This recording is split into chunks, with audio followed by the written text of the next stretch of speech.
Hello everyone, welcome to our online classes. दोस्तों, अपने आज के वीडियो में हम डिस्कस करने वाले हैं एंशिएंट इंडिया यानी कि प्राचीन भारत के कुछ महत्वपूर्ण सवालों को, जो कि हमारे एग्जाम के पॉइंट ऑफ व्यू से बहुत ही ज़्यादा इंपॉर्टेंट है। तो आइए दोस्तों स्टार्ट करते हैं इनको डिस्कस करना। सबसे पहला हमारा सवाल है, कपिल वस्तु इज़ एसोसिएटेड विथ, यानी कपिल वस्तु जो स्थान है वह किस व्यक्ति के साथ जुड़ा हुआ है। दोस्तों, आपके ऑप्शंस दिए गए हैं, एम्परर अशोका यानी सम्राट अशोक, लॉर्ड महावीर यानी कि भगवान महावीर, लॉर्ड बुद्ध यानी कि भगवान बुद्ध, या फिर श्री कृष्ण देव राय। दोस्तों, 4 ऑप्शंस दिए गए हैं आपको और आपसे पूछा गया है कि कपिल वस्तु किसके साथ जुड़ा हुआ है। दोस्तों, करेक्ट आंसर हमारा हो जाएगा ऑप्शन नंबर सी यानी कि भगवान बुद्ध। दोस्तों, आप लोगों को याद रखना है कि कपिल वस्तु में लुम्बिनी नामक स्थान पर भगवान बुद्ध का जन्म हुआ था। दोस्तों, भगवान बुद्ध के जीवन से 4 स्थान जुड़े हुए हैं। सबसे पहला कपिल वस्तु, जहाँ उनका जन्म हुआ था। दूसरा बोध गया, जहाँ उन्हें ज्ञान की प्राप्ति हुई थी। तीसरा सारनाथ, जहाँ पे उन्होंने सबसे पहला धर्म उपदेश दिया था। और चौथा कुशीनगर, जहाँ उनको मृत्यु हुई थी। तो दोस्तों, ये 4 स्थान हैं जो कि भगवान बुद्ध के जीवन से जुड़े हैं और आपको उनको याद रखना है। इसके बाद दोस्तों नेक्स्ट क्वेश्चन है हमारा, which one of the following went to Sri Lanka to spread Buddhism, यानी कि दिए गए ऑप्शंस में से कौन से ऐसे व्यक्ति हैं जो कि श्रीलंका गए थे बौद्ध धर्म के प्रचार के लिए। दोस्तों, आपके ऑप्शंस दिए गए हैं, अशोक, समुद्रगुप्त, चित्रगुप्त या फिर संघामित्रा। दोस्तों, करेक्ट आंसर आपका यहाँ पे हो जाएगा ऑप्शन नंबर डी यानी कि संघामित्रा। दोस्तों, आप लोग एक चीज़ याद रखिएगा कि संघामित्रा सम्राट अशोक की पुत्री थी और बौद्ध धर्म के प्रचार के लिए सम्राट अशोक ने इन्हें श्रीलंका भेजा था। दोस्तों, हम सब जानते हैं कि 261 में कलिंग युद्ध के बाद सम्राट अशोक ने शस्त्र त्याग करके बौद्ध धर्म को अपना लिया था। दोस्तों, बौद्ध धर्म को अपनाने के बाद इस धर्म के प्रचार के लिए उन्होंने बहुत से कार्य किए और उन्हीं कार्यों में से एक कार्य था अपने पुत्र और पुत्री को श्रीलंका भेजना। दोस्तों, उनके पुत्र का नाम महेंद्र था, उनकी पुत्री का नाम संघामित्रा था और ये दोनों ही श्रीलंका गए थे बौद्ध धर्म के प्रचार के लिए। इसके बाद दोस्तों नेक्स्ट क्वेश्चन है हमारा, the last in succession of Jain तीर्थंकर वॉज, यानी कि जैन धर्म में जो तीर्थकर होते हैं उनमें अंतिम तीर्थकर कौन थे। दोस्तों, सबसे पहले तो आप एक चीज़ दिमाग में क्लियर रखिएगा कि जैन धर्म में जो धर्म गुरु होते हैं उन्हें तीर्थकर शब्द से बुलाया जाता है, यानी कि धर्म गुरुओं के लिए या उनके भगवान के लिए तीर्थकर शब्द का प्रयोग होता है। सवाल आपसे पूछा गया है कि जैन धर्म में सबसे आखिरी तीर्थकर कौन थे। दोस्तों, आपके ऑप्शन हैं पार्श्वनाथ, महावीर, ऋषभदेव या मणि सुब्रत। दोस्तों, करेक्ट आंसर आपका हो जाएगा ऑप्शन नंबर बी यानी कि महावीर। दोस्तों, महावीर का पूरा नाम वर्धमान महावीर था। इनका जन्म वैशाली में हुआ था और इनकी मृत्यु पावापुरी में हुई थी। दोस्तों, जैन धर्म में सबसे आखिरी तीर्थकर का नाम वर्धमान महावीर था और कुल 24 तीर्थकर जैन धर्म में माने जाते हैं, यानी जैन धर्म में कुल मिला के 24 तीर्थकर हैं। उनमें से जो 24वें और आखिरी तीर्थकर थे वो वर्धमान महावीर थे। अगर आपसे कभी पूछा जाए कि सबसे पहले तीर्थकर का नाम क्या था तो आप याद रखिएगा ऋषभदेव। इसके बाद दोस्तों अगला क्वेश्चन है हमारा, वेयर डिड बुद्ध डाई, यानी भगवान बुद्ध की मृत्यु कहाँ हुई थी। दोस्तों, आपको ऑप्शंस दिए गए हैं, लुम्बिनी, पावापुरी, कुशीनगर या मगध। दोस्तों, अभी क्वेश्चन नंबर 1 में मैंने आपसे डिस्कस किया था गौतम बुद्ध के जीवन से जुड़े 4 स्थानों के बारे में। तो दोस्तों, यहाँ पर क्लियरली आपको याद होना चाहिए कि गौतम बुद्ध की मृत्यु कुशीनगर में हुई थी और कुशीनगर यूपी में पड़ता है। तो दोस्तों, यहाँ पर क्लियर आप लोग को याद रखना है कि गौतम बुद्ध का जन्म कपिल वस्तु में और मृत्यु कुशीनगर में हुई थी। इसके अलावा वर्धमान महावीर का जन्म वैशाली में और मृत्यु पावापुरी में हुई थी। ये दोनों ही बौद्ध धर्म और जैन धर्म से जुड़े हुए व्यक्ति हैं। इसके बाद दोस्तों अगला क्वेश्चन है हमारा, the number of Vedas is, यानी कि वेदों की संख्या कितनी है। दोस्तों, आपके ऑप्शन है 1, 4, 3 या 6। दोस्तों, करेक्ट आंसर हमारा हो जाएगा ऑप्शन नंबर बी यानी कि 4। दोस्तों, कुल वेदों की संख्या हमारी 4 है, ऋग्वेद, सामवेद, यजुर्वेद और अथर्ववेद। तो ये 4 हमारे वेद हैं और वेदों की संख्या इस प्रकार से हमारी 4 हो जाती है। इसके अलावा दोस्तों एक सवाल हमारा यहाँ पे question number 5, Tripitaka are sacred books of, यानी त्रिपिटक जो होते हैं वह किस धर्म के धार्मिक ग्रंथ कहलाते हैं। दोस्तों, आपके ऑप्शंस दिए गए हैं, जैनिज्म, बुद्धिज़्म, हिंदुइज्म या नन, यानी इनमें से कोई नहीं। दोस्तों करेक्ट आंसर आपका हो जाएगा ऑप्शन नंबर बी, यानी कि बुद्धिज़्म। दोस्तों बुद्धिज़्म में धर्म ग्रंथ को त्रिपिटक कहा गया है। यह एक्चुअली में 3 पुस्तक का सम्मेलन होता है, यानी 3 पुस्तक की मेल से बना हुआ है। विनय पिटक, सुत्त पिटक और अभिधम्म पिटक। ये तीनों पिटक एक साथ मिलते हैं तो बनता है त्रिपिटक, और यही बौद्ध धर्म का धार्मिक ग्रंथ है। इसके अलावा दोस्तों एक सवाल आपसे यहाँ पे ये भी पूछा जा सकता है कि बौद्ध धर्म के धार्मिक ग्रंथों को किस भाषा में लिखा गया है। तो दोस्तों ये सवाल पहले भी एग्जाम में पूछा गया है और बहुत ही इंपॉर्टेंट है। इसका आंसर आपको याद रखना है पाली लैंग्वेज। दोस्तों पाली भाषा में ही बौद्ध धर्म के धार्मिक ग्रंथ लिखे गए हैं।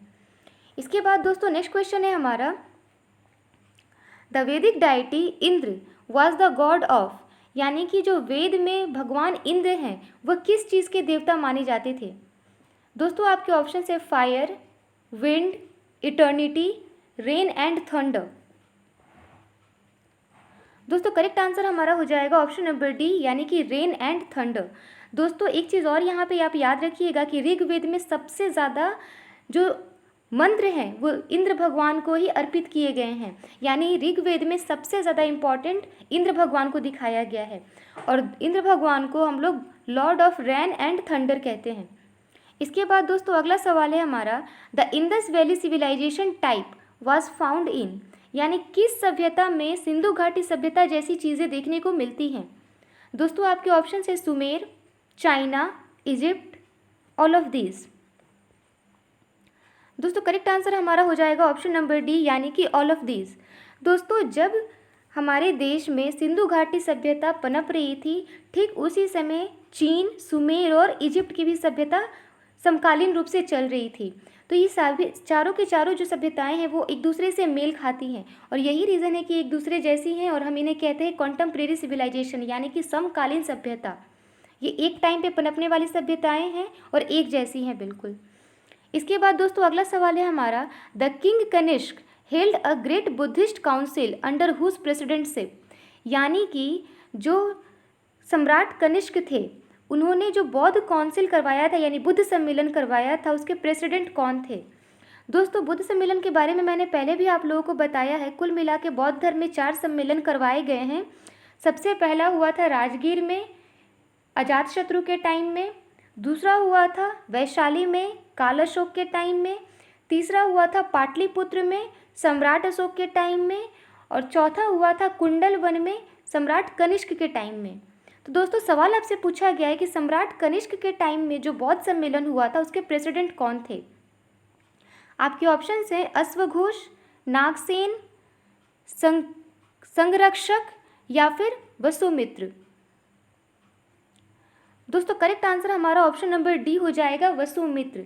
वसुमित्र कनिष्क के ही दरबार के एक विद्वान थे और उस सम्मेलन के चेयरमैन या प्रेसिडेंट भी थे।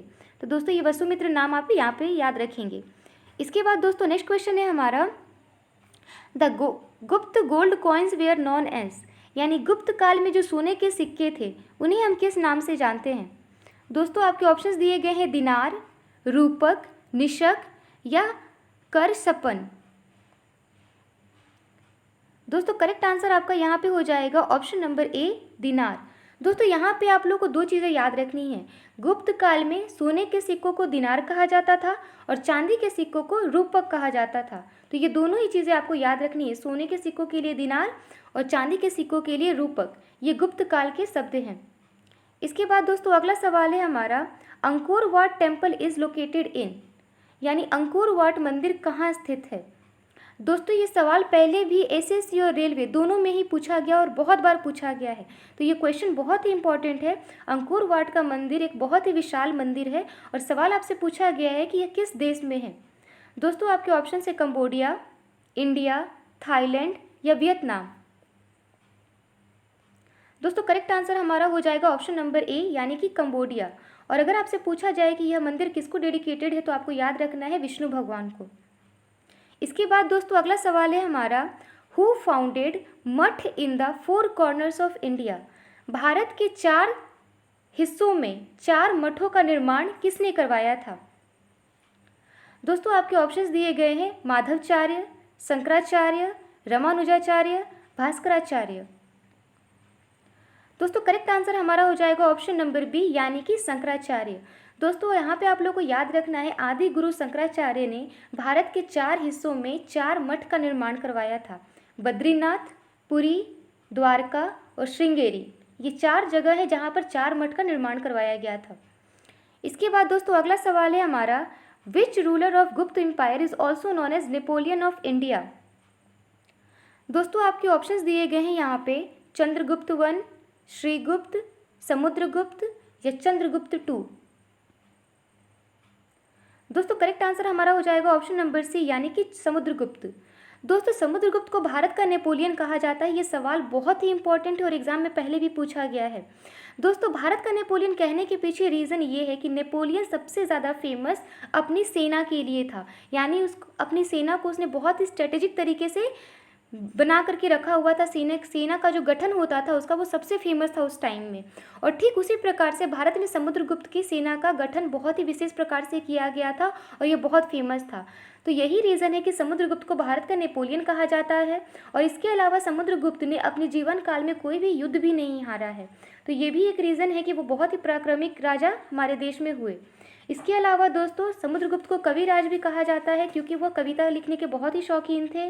वीणा गथिन भी कहा गया है और जलचर भी कहा गया है। एक और पॉइंट समुद्रगुप्त के बारे में आपको ये याद रखना है कि समुद्रगुप्त के बारे में हमें जानकारी इलाहाबाद के प्रयाग प्रशस्ति अभिलेख से मिलती है। प्रयाग प्रशस्ति अभिलेख में समुद्रगुप्त के जीवन के बारे में चीज़ें मेंशन की गई हैं। तो कभी भी एग्जाम में पूछा जाए कि समुद्रगुप्त के बारे में जानकारी आपको कहाँ से प्राप्त होगी, तो आपको याद रखना है प्रयाग प्रशस्ति अभिलेख, और यह इलाहाबाद में है। इसके बाद दोस्तों अगला सवाल है हमारा, who was the founder of Nand dynasty, यानी कि नंद साम्राज्य के फाउंडर कौन थे। दोस्तों आपके ऑप्शन है बिंबिसार, धनानंद, रामानंद या महापद्मानंद। दोस्तों करेक्ट आंसर आपका होगा ऑप्शन नंबर डी यानी महापद्मानंद। नंद डायनेस्टी के फाउंडर महापद्मानंद थे। इसके बाद दोस्तों अगला सवाल है हमारा, to which period does the Mehrauli pillar inscription belong. दोस्तों आपके ऑप्शंस दिए गए हैं मौर्य, सुंग, गुप्त या कुषाण। दोस्तों करेक्ट आंसर हमारा यहाँ पे हो जाएगा गुप्त, ऑप्शन नंबर सी। दोस्तों गुप्त काल से ही मेहरौली पिलर इंस्क्रिप्शन जुड़ा हुआ है।